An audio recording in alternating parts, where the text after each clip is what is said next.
Alhamdulillah wassalatu wassalamu ala Rasulillah wa ala alihi wa sahbihi wa man wala. InsyaAllah jemaah yang dirahmati Allah Subhanahu wa taala, kita akan meneruskan daripada mana kita berhenti di dalam kitab Bulughul Maram karangan Al-Imam Ibn Hajar Al-Asqalani, yang mana kita masih berada di dalam bab yang kita membicarakan tentang hukum air. Dan yang terakhir sekali kita membicarakan tentang hadis berkenaan dengan kucing. Dan Nabi SAW mengatakan innaha laisat binajasin. Kucing ini dia tidak najis. Nas daripada apa yang disebutkan oleh Nabi kita SAW. Dan hadis ini adalah hadis yang sahih yang diriwayatkan oleh 4 imam. Dan begitu juga diriwayatkan oleh Imam Ibn Khuzaimah yang membicarakan yakni tentang kesahihannya. Maka di sini seperti mana saya mengatakan pada minggu yang lepas, kadang-kadang kita lihat ada binatang kita tidak boleh makan tetapi dia suci. Kadang-kadang ada binatang kita tidak boleh makan tetapi dia najis. Kita di dalam Islam kita mengatakan semua binatang-binatang yang hidup adalah suci. Semua binatang-binatang yang hidup hukumnya suci selagi mana dia masih hidup. Akan tetapi kalau sekiranya dia telah mati, maka dia akan menjadi najis kalau sekiranya dia tidak disembelih. Maka binatang-binatang yang kita boleh makan, kalau sekiranya mati tanpa disembelih dengan cara Islam, maka kita menghukumkannya sebagai najis, walaupun pada asalnya dia adalah binatang yang kita boleh makan.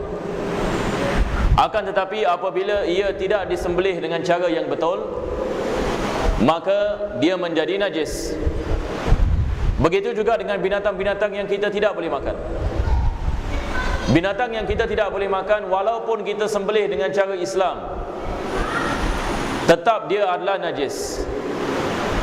Kalau seorang ini misalan dia sembelih seekor kucing misalan dengan cara Islam, tetap kita mengatakan ia adalah najis. Yang ini kucing yang sudah dimati dan sudah dibunuh ini, ataupun kucing yang sudah mati, dia adalah bangkai dan semua bangkai adalah najis. Akan tetapi kita mengatakan semua binatang-binatang selagi mana mereka masih hidup, kesemuanya suci. Kesemuanya suci. Dan kucing ini walaupun dia adalah jenis binatang yang kita tidak boleh memakannya, akan tetapi selagi mana dia masih hidup, hukumnya suci. Begitu juga dengan singa, begitu juga dengan gajah, begitu juga dengan binatang-binatang yang lain yang kita tidak boleh memakannya. Jadi selagi mana dia masih hidup, hukumnya adalah suci. Kalau dia sudah mati, maka hukumnya adalah najis. Yakni dia sudah menjadi bangkai. Hadis yang kita membicarakan pada minggu yang lepas, maka Nabi SAW membicarakan tentang kucing ini, dan dia mengatakan dia bukan daripada binatang yang najis. Bila kita mengatakan binatang yang najis ini, kita hanya membicarakan 2 jenis binatang. Kita dalam mazhab Al-Imam Syafi'i hanya 2 jenis binatang yang asalnya najis, walaupun masih hidup lagi. Dia adalah binatang yang dikirakan anjing dan khinzir, seperti mana kita mengatakan. Maka anjing dan khinzir ini pada asalnya najis, walaupun dia masih hidup, hukumnya adalah najis. Maka ini adalah pengecualian. Sebelum ini kita membicarakan berkenaan dengan najis anjing. Berdasarkan dengan hadis Nabi SAW, Nabi mengatakan apabila seekor anjing menjilat ataupun meminum air daripada tempayan seorang daripada kamu, maka hendaklah kamu membasuh bekas tersebut 7 kali basuhan. Salah satu daripadanya dengan menggunakan tanah. Maka daripada hadis ini yang diriwayatkan oleh Abu Hurairah, seperti mana dikeluarkan oleh Imam Muslim, menunjukkan kepada kita bahawasanya anjing ini pada asalnya najis. Jadi dia berbeza dengan kucing. Kucing ini dia suci, tapi anjing ini pada asalnya dia adalah najis, berdasarkan dengan apa yang dikatakan oleh Nabi SAW. Dan ulama kita mengkiaskan anjing kepada khinzir. Jadi anjing dengan khinzir ini dia adalah jenis binatang yang najis mughalladah, seperti mana kita membicarakan. Sekarang kita akan masuk kepada hadis yang seterusnya. Kita masih dalam bab air. Maka Nabi SAW seperti mana yang diriwayatkan oleh Al-Imam Ibn Hajar Al-Asqalani, beliau mengatakan, wa ana Anas bin Malik radhiyallahu an. Hadis ini diriwayatkan oleh Anas bin Malik radhiyallahu anhu. Dan saya telah membicarakan berkenaan dengan Anas bin Malik ini. Kita mengatakan beliau adalah merupakan salah seorang sahabat Nabi SAW yang paling masyhur. Allah Subhanahu wa taala memberikan kepada beliau keberkatan dalam tiap-tiap perkara. Daripadanya dipanjangkan umurnya dalam keadaan sihat, dan dibanyakkan anak-anaknya. Beliau ada banyak sekali anak, berpuluh-puluh anak Anas bin Malik. Dan beliau yang ini tinggal sampai usia yang lanjut, yang mana ramai daripada tabi'in dan tabi'in berguru dengan beliau. Jadi Allah Subhanahu wa taala memanjangkan umurnya, dan beliau ini menghabiskan umurnya mengajar dan menyampaikan agama Allah Subhanahu wa taala dan sunnah Nabi sallallahu alaihi wasallam, yang mana ramai daripada para tabi'in dan tabi'in mengambil banyak faedah daripada beliau. Beliau merupakan sahabat Nabi yang akhir-akhir yang meninggal dunia. Bukan yang terakhir, tapi sebahagian daripada mereka yang hujung-hujung yang meninggal dunia.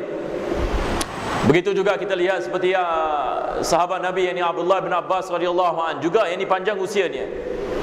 Dan ramai daripada tabi'in dan para tabi'in mendapat manfaedah daripada mereka.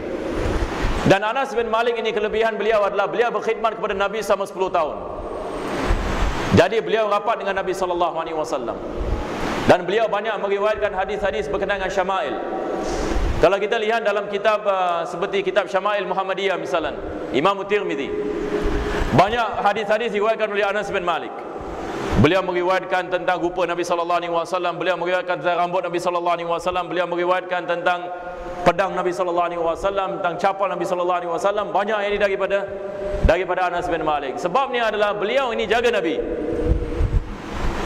Beliau ini adalah khadam Nabi SAW yang khusus. Jadi beliau mengetahui perkara-perkara yang banyak yang tidak diketahui oleh sahabat yang lain. Maka beliau meriwayatkan di sini, beliau mengatakan, qala jaa a'rabiyyun fabala fi ta'ifatil masjid. Telah datang seorang Arab Badui pada zaman Nabi. Dia masuk ke dalam masjid dan dia pergi kepada salah satu daripada hujung masjid, dan dia kencing di dalamnya. Cuba bayangkan satu orang ini masuk ke dalam masjid dan kencing dalam masjid. Ini adalah daripada perkara yang kita mengatakan luar biasa. Bagaimana yang di masjid ini kita bina sebagai tempat untuk kita melakukan ibadah, maka tiba-tiba datang satu orang ini, dia menganggap masjid ini sebagai tandas, jadi dia pun kencing dalam masjid. Cuba bayangkan ini kemarahan ini para sahabat yang wujud pada ketika itu. Jadi Anas bin Malik mengatakan telah datang satu Arab Badui masuk ke dalam masjid dan dia kencing dalam masjid. Dan hadis ini adalah hadis yang sahih. Ini banyak imam ini meriwayatkan ini hadis ini, dan banyak pengajaran yang kita dapat faedah daripada hadis ini. Dan insya-Allah saya akan membicarakan sebahagian daripadanya. Hatta ulama-ulama tasawuf pun meriwayatkan hadis ini dan membicarakan tentang akhlak Nabi SAW dalam peristiwa ini. Jadi kita lihat bagaimana satu orang ini dia kencing ke dalam masjid. Apabila diberitahukan kepada Nabi SAW, Nabi mengatakan biarkan dahulu. Jangan melakukan apa-apa kepadanya. Jangan pukulnya, jangan makinya, jangan cacinya. Biarkan dahulu. Biar dia habis ini daripada membuang hajatnya. Nabi SAW memerintahkan para sahabat apabila diberitahukan. Walaupun sebahagian sahabat Nabi yang ini mereka nak memukul ini orang ini, nak halau dia daripada masjid, Nabi mengatakan jangan, biarkan dia dahulu. Kita tidak mengetahui kenapa dia melakukan perkara ini. Mungkin dia tidak tahu ini adalah tempat salat dan sebagainya. Bin Malik dia mengatakan telah datang satu orang Arab Badui dan kencing dalam masjid. Fazajarahun nas. Maka orang dalam masjid yakni mereka semua yakni marahinya ataupun mereka menentangnya dan cuba untuk dia nak membentikannya daripada melakukan perbuatan tersebut. Fanahahumun Nabi sallallahu alaihi wasallam. Anas bin Malik mengatakan Nabi melarang mereka daripada berbuat demikian. Jadi mereka nak menghalau orang tadi, mereka nak marah orang tadi.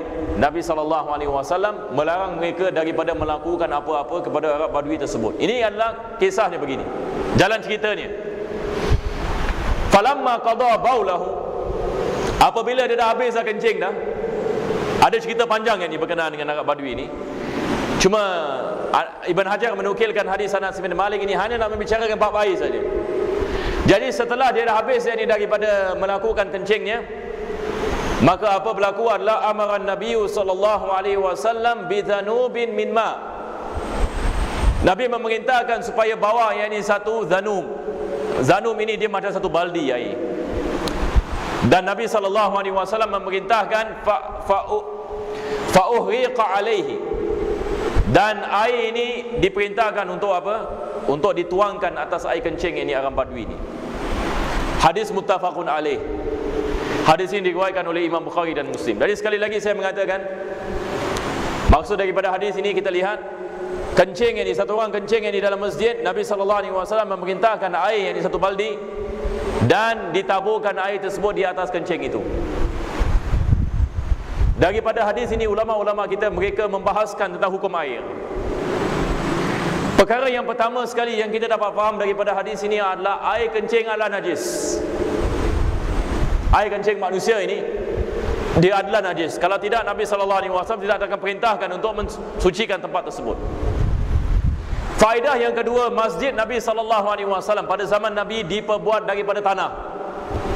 Maksudnya bahagiannya ruang solat ini, cuba bayangkan tidak ada kapet. Kita hari ini berbeza. Hari ini masjid ini kita semua yang ini ada kapet. Kita tak pernah yang ini masuk masjid, tiba-tiba masuk masjid dia tanah yang ini masjid ini. Tak pernah yang ini kita menghadapi yang ini pada zaman sekarang. Wallahu alam sama ada wujud ke tidak. Mungkin wujud di negara-negara di luar negara. Jadi kita mengatakan masjid Nabi SAW diperbuat daripada tanah. Beza dengan masjid yang kita ada pada hari ini. Apa bezanya? Tanah ini kalau kita tuang air ke atas tanah, apa yang akan berlaku adalah air tersebut dia akan menyerap ke dalam tanah. Jadi najis yang wujud yang ini di atas tanah ini, kalau sekiranya kita tuang air ke atasnya, lebih-lebih lagi kalau dia merupakan air kencing, kalau kita menuang yang ini air ke atasnya, lama kelamaan air tersebut serta najisnya akan termasuk ke dalam tanah. Ini adalah kelebihan ini. Allah Subhanahu wa taala menciptakan tanah ini begitu. Jadi Nabi SAW memerintahkan para sahabatnya untuk menuang air ke atas najis yang merupakan air kencing tadi. Supaya apa? Supaya air ini dia apabila bercampur ini dengan najis, dan oleh sebab tanah ataupun bumi dalam masjid itu diperbuat daripada tanah, maka najis itu akan terpendam ini ke dalam tanah, maka tempat itu akan menjadi suci. Jadi ini adalah daripada cara kita menghilangkan najis. Kalau sekiranya najis itu di atas tanah, kalau sekiranya najis itu di atas tanah yang agak lembut, bukan ini tanah yang keras yang mana air tidak boleh tembus, tetapi dia adalah tanah yang mana air boleh menembus ke dalamnya. Jadi ini adalah daripada cara yang kita menghilangkan najis. Cuma apa saya nak membicarakan di sini adalah kalau sekiranya kita ada air kencing di kapet, maka hukumnya berbeza sama sekali. Kita tidak boleh mendalilkan hadis ini dan kita mengaplikasikan kepada semua situasi, tidak dibolehkan. Sebagai misal saya mengatakan, kalau kita kat rumah, misalnya rumah batu ini, kalau ada air kencing di atas kita punya flooring, adakah kita mengatakan dengan hanya kita menuang air sahaja tempat dari suci? Kita sebelum ini kita membicarakan tentang air yang sedikit dengan air yang banyak. Kita dalam Islam kita mengatakan, kalau sekiranya air yang sedikit bercampur yakni dengan najis, maka kesemuanya menjadi mutanajis. Kalau kita ada air yang sedikit yang kurang daripada 2 kolah dan ada najis yang wujud di dalamnya, terus kita menghukumkan air tersebut sebagai air mutanajis. Jadi kalau kita ada satu flooring misalan, ada air kencing ke atasnya dan ini air tidak boleh tembus, apabila kita tuang air ke atas air kencing ini, kita mengatakan semua air ini menjadi mutanajis. Jadi kita tidak boleh menggunakan hadis ini dan kita berhujjah dan kita mengatakan perkara yang sama. Kita mengatakan bila kita melakukan perkara tersebut, kesemuanya menjadi mutanajis.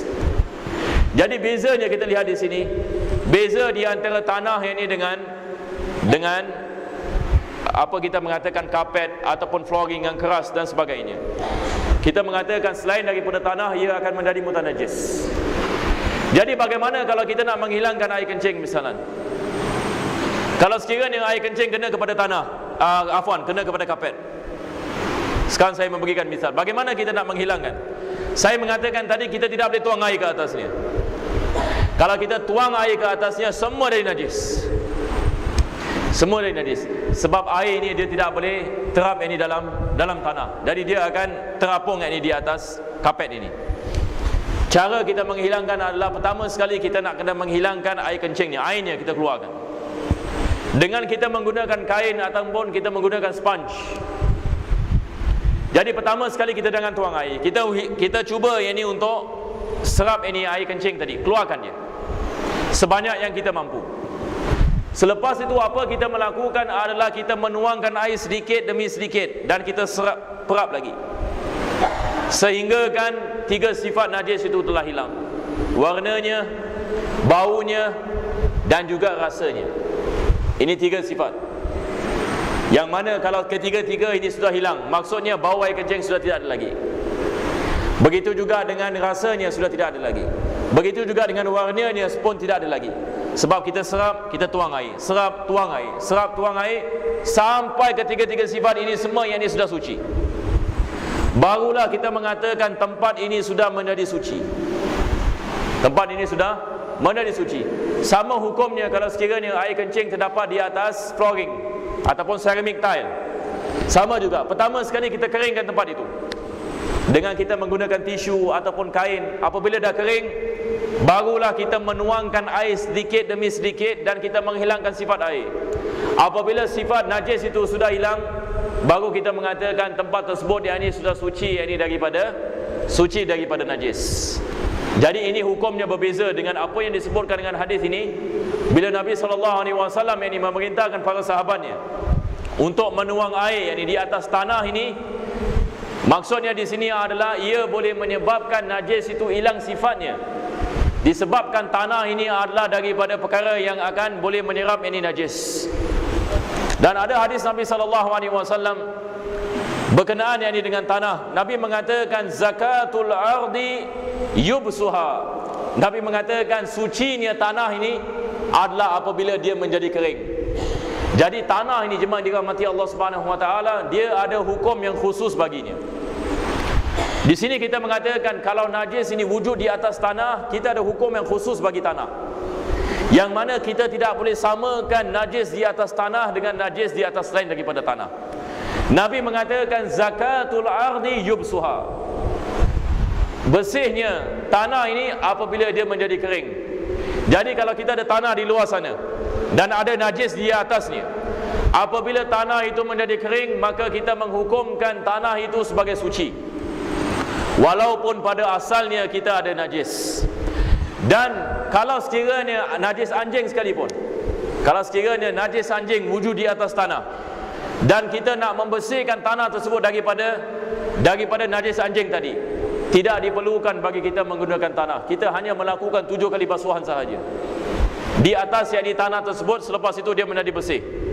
Sebab tanah ini dia merupakan salah satu daripada asal dalam taharah, dalam kita bersuci. Jadi balik kepada hadis ini, bila Nabi memerintahkan sahabatnya untuk menuang ini air ke atas najis air kencing tersebut, menunjukkan kepada kita ini adalah hukum yang khusus bagi tanah dan memandangkan tanah ini adalah daripada asal dalam hukum bersuci. Ini adalah berkenaan dengan hukum air yang disebutkan dalam hadis ini. Perkara yang kedua yang saya nak membicarakan tentang hadis ini adalah akhlak Nabi kita SAW. Cuba kita bayangkan Arab Badui datang ke dalam masjid dan kencing dalam masjid. Nabi SAW melarang ini para sahabatnya, marah ini Arab Badui ini. Selepas ini Arab Badui ini selesai daripada kencingnya, Nabi SAW datang kepadanya dan menanyakan kepadanya kenapa dia melakukannya. Arab Badui ini mengatakan, saya tidak tahu yang tempat ini tidak boleh ini untuk kita buang hajat. Maka Nabi SAW ini dengan lemah lembut dakwah kepada Arab Badui, mengatakan tempat masjid ini adalah khusus untuk kita mendirikan solat. Maka tempat ini adalah tempat yang suci, tidak dibolehkan bagi seseorang untuk dikencing ataupun berak di dalam tempat ini. Maka Arab Badui ini meminta maaf kepada Nabi SAW, mengatakan dia tidak mengetahui. Dan selepas itu dia berdoa kepada Allah Subhanahu Wa Taala. Dia mengatakan, ya Allah, rahmatilah aku dan Muhammad SAW, dan jangan merahmati selain daripada kita berdua. Ini doa Arab Badui ni seperti sebut. Sebab dia mengatakan sedemikian sebab sahabat-sahabat yang lain yang marah dia. Jadi dia mengatakan, lihat yang kepada akhlak Nabi, dan dia berdoa yang kepada Allah, ya Allah, rahmatilah aku dan Muhammad sahaja, dan merahmati ini semua orang ini. Maka Nabi SAW mengatakan kepada Arab Badui ini, dia mengatakan, jangan kau melakukan begitu, jangan katakan begitu, bahkan katakanlah yang ini supaya Allah merahmati kita semua. Arab Badui ini dia balik yang ini kepada kaum dia, dan dia berdakwah kepada kaum dia. Ini peristiwa yang panjang ini berkenaan Arab Badui ini. Dia mengatakan kepada kaumnya, wahai kaumku, sesungguhnya aku telah berjumpa pada hari ini seorang yang sangat mulia. Aku telah kencing yakni kepada dalam tempat mereka yang menganggap sebagai ibadah, dan aku telah membuang yakni najis ke dalamnya. Dan Muhammad SAW, dia tidak memarahi aku, bahkan yakni dia mengatakan kepada aku dengan perkataan yang baik. Kepada aku yakni akhlak yang baik. Dia mengatakan kepada kaumku, wahai kaumku, masuklah kamu ke dalam agama Islam. Lihatlah betapa mulia yakni Nabi yang diutuskan oleh Allah Subhanahu Wa Taala. Maka Arab Badui ini menjadi sebab ini kaum ini masuk ke dalam agama Islam. Cuba bayangkan ini peristiwa ini, satu orang ini kencing ke dalam masjid, Nabi SAW tegur dengan baik, menjadi sebab yakni kaum dia yakni masuk ke dalam agama Islam. Maka ulama kita membahaskan masalah ini adalah dengan panjang lebar berkenaan dengan akhlak Nabi kita SAW. Maka kita berdoa kepada Allah Subhanahu Wa Taala, moga Allah sentiasa memberikan kepada kita taufik dan hidayah, dan membukakan bagi kita pintu kepahaman dalam agama, dan memberikan kepada kita akhlak Nabi kita SAW, dan menjadikan kita sebab hidayah bagi orang yang lain. Amin ya rabbal alamin. Wa sallallahu ala sayyidina Muhammadin wa ala alihi wa sahbihi wa sallam. Walhamdulillahi rabbil alamin. Rabbana taqabbal du'ana innaka antas samiul alim wa tub alaina innaka antat tawwabur rahim. Akhtim bis salihati a'malana wa ajrana ya Allah ya karim. Bi fadli subhana rabbika bil izzati amma yasifun wa salamun alal mursalin walhamdulillahi rabbil alamin. Taqabbalallahu minkum.